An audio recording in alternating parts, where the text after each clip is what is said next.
माझ्या आठवणीतली भाजी. आणि आता उन्हाळा सुरू झालेले आहे त्याच्यामुळे इतर भाज्यांना चव राहत नाही. पण अशा पद्धतीने तयार केलेली अगदी तिखट मिठाची बेसिक मसाल्याची भाजी चवदार लागते. कुठलंही वाटण किंवा मसाला न घालता ही भाजी भाकरी, पोळी किंवा भातासोबत सुद्धा खाऊ शकता. अगदी सुरूच लागते ही. झटपट होणारी अगदी सोप्यात सोपी भाजी. नमस्कार, Sushma healthy wealthy recipes and salad मध्ये सर्वांचे खूप खूप स्वागत. आणि मी लहानपणी ज्या पद्धतीने आलूची किंवा बटाट्याची भाजी खाल्ली ना, तर त्या पद्धतीची आज भाजी बनवणार आहात. काय झालं ना की मला स्वतःलाच आठवण आली की म्हटलं चला अशा पद्धतीची आपण भाजी बनवूया आणि तुमच्यासोबत पण शेअर करूया. पूर्वी पाहुणे यायचे ना तसे सांगून यायचे नाही किंवा फोन वगैरे तर त्यावेळेस नव्हतेच. अचानक पाहुणे यायचे आणि ती भुकेची वेळ असायची, पटकनही झालं पाहिजे, तर त्यावेळेस सुद्धा याच पद्धतीची भाजी तयार केली जायची. म्हणजे आमच्याकडे ती तयार केली जायची. आता तुम्ही कमेंट्समध्ये मला नक्की सांगा की तुम्ही कोणी कोणी अशा पद्धतीची भाजी खाल्ली किंवा तुमच्याकडे अशा पद्धतीची भाजी बनवली जायची. अगदी सोपी रेसिपी आहे, पटकन तयार होणारी रेसिपी बघूया. पण त्याआधी जर तुम्ही माझ्या चॅनलवरती नवीन असाल किंवा अजूनही माझ्या चॅनल सबस्क्राईब केलं नसेल तर प्लीज चॅनलला सबस्क्राईब करा. रेसिपी आवडली तर जास्तीत जास्त लाईक करा, शेअर करा, तसेच बेल आयकॉनला पण क्लिक करा जेणेकरून माझ्या नवीन व्हिडिओचे नोटिफिकेशन पहिल्यांदा तुम्हाला येतील. रेसिपीला एक लाईक नक्की द्या आणि चला रेसिपी. आमच्या लहानपणी ना याही पेक्षा छोटी छोटी आलू मिळायची आणि थोड्याशा हलक्या रंगाची. आता ही पहाडी आलू आहे, मला मार्केटमध्ये दिसली. म्हटलं चला लहानपणी जी भाजी खायचो ना आलूची, तर त्या भाजीची आठवण आली. म्हटलं या आलूपासून आपण भाजी तयार करूया. तर इथे मी 6 आलू घेतलेले आहे. असे या पद्धतीने कापून घ्यायचे. खूप मोठे पण नको आणि खूप बारीक पण नको. तर हे सालासहित आलू कापून घ्यायचे आणि आलू कापून झाले की पाण्यामध्ये टाकून द्यायचे. साधारण ही 6 आलूची भाजी 4 लोक खाऊ शकतात आणि अगदी तिखट मिठाची भाजीच राहायची ही, पण रुचकर लागायची. आलू जमिनीच्या आतमध्ये असतात त्याच्यामुळे असं थोडा वेळ हे पाण्यात टाकून ठेवायचं, कारण आपण याची सालं नाही काढली ना. आणि 2 ते 3 पाण्याने हे धुवून घ्यायचं, म्हणजे सालं सुद्धा चांगले स्वच्छ होऊन जातं. असा मोठा आकाराचा मी एक कांदा घेऊन घेतलेला आणि कांद्यालाही आपण कापून घेऊ. तर नॉर्मल कट करायचं, खूप बारीक पण नको आणि खूप मोठा पण नको.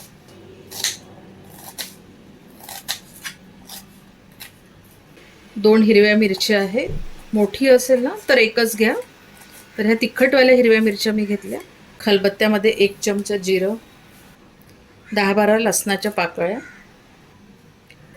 आणि 1 इंची आल्याचं तुकडं. तर या आल्याची मी सालं काढले. पूर्वी आम्ही साल पण नाही काढायचं या आल्याचं, तसंच सालासहित आलं घ्यायचं. त्यावेळेस हे लोखंडाचा किंवा दगडाचा खलबत्ता राहायचा, त्याच्यामध्ये बारीक करून घ्यायचे आणि थोडंसं जाडसरच हे आपण बारीक करून घेऊ.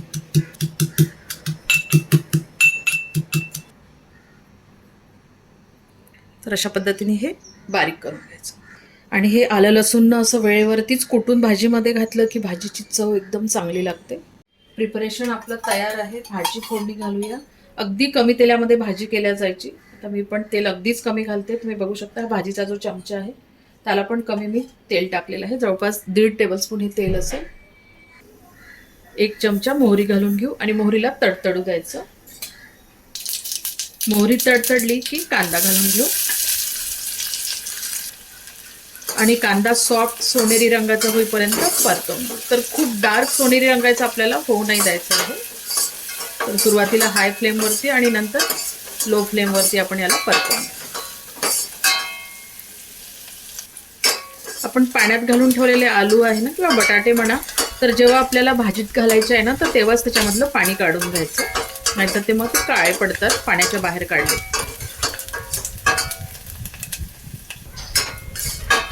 तर इथे आपला कांदा तांबूस रंगाचा झालेला आहे, तुम्ही बघू शकता. अशा पद्धतीने कांदा शिजवून घ्यायचा. आता आपण त्याच्यामध्ये हे बारीक करून घेतलेलं आलं लसूण आणि हिरवी मिरची घालून घेऊ आणि याचा कच्चेपणा निघून जाईपर्यंत याला त्याच्यामध्ये परतवून घेऊ. त्यानंतर त्याच्यामध्ये छोट्या चमच्याने 2 चमचे धणे पावडर, अर्धा चमचा हळद आणि 1.5 चमचा मिरची पावडर. इथे मिरची पावडर तुम्ही तुमच्या चवीनुसार घाला, तुम्हाला किती तिखट लागतं त्यानुसार. आता याला मिक्स करून घ्यायचं आणि एक तिखटाचा कच्चेपणा निघून जाईपर्यंत या तेलामध्ये याला होऊ. ठसका उठू नये म्हणून थोडं पाणी घालून घेऊ, एखादा वाटी. आणि या मसाल्याला तो थोडा वेळ आपण शिजू देऊ. बघा मसाला छान शिजला आहे, खतखततोय मस्त.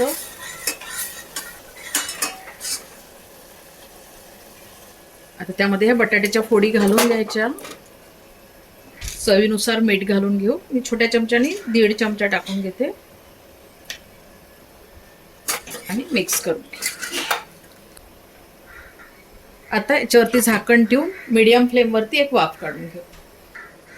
2 मिनिट वगैरे पाणी न घालता असंच भाजीला शिजवून घ्यायचं, म्हणजे काय होते आपले बटाटे लवकर शिजल्या जातात. आता मिक्स करून घेऊ. त्यामध्ये पाणी घालायचं आहे, तर गरम पाणी घालायचं. मी बाजूच्या गॅसवरती पाणी गरम करायला ठेवलेलं आहे.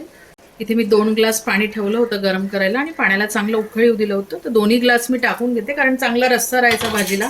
4 माणसाला ती भाजी पुरली पाहिजे. आणि आपण जे त्याच्यामध्ये तिखट मीठ वगैरे जे सगळं घातलं ना, तर त्या हिशोबानेच टाकलेलं. तर ज्या हिशोबाने तिखट मीठ घातलं तर त्या हिशोबाने त्याच्यामध्ये पाणी घातलं जाईल. तुम्ही बघू शकता. बघा गरम पाणी घातल्यामुळे या भाजीला छान उकळी आलेली आहे. आता गॅसची फ्लेम एकदम कमी करून द्यायची आणि आता त्याच्यावरती झाकण ठेवून ह्या फोडी चांगल्या सॉफ्ट होईपर्यंत आपल्याला आता भाजी शिजू द्यायची. मध्ये एकदा फिरवून बघायचं. जवळपास 10 मिनिट झालेले असेल. इथे भाजी आपली शिजत आहे. आपण भाजी चेक करूया. फार वेळ लागत नाही या भाजीला अशा पद्धतीने शिजवून घेतल्यामुळे. आणि आपण एक बटाटा दाबून बघू. गरम आहे त्याच्यामुळे एखाद्या प्लेटमध्ये घेऊन घ्या आणि तुम्ही बघू शकता सहज आपली फोड जी आहे ती दबल्या जात आहे आणि ती आपली भाजी तयार आहे. गॅस बंद करून देऊ. भाजीमध्ये कोथिंबीर घालून घ्यायची आणि तुमची भाजी सर्व करायला अगदी तयार आहे. तुम्ही बघू शकता भाजीचा रस्सा अशाच पद्धतीचा रस्सा राहायचा, पण रुचकर लागायचा तो रस्सा.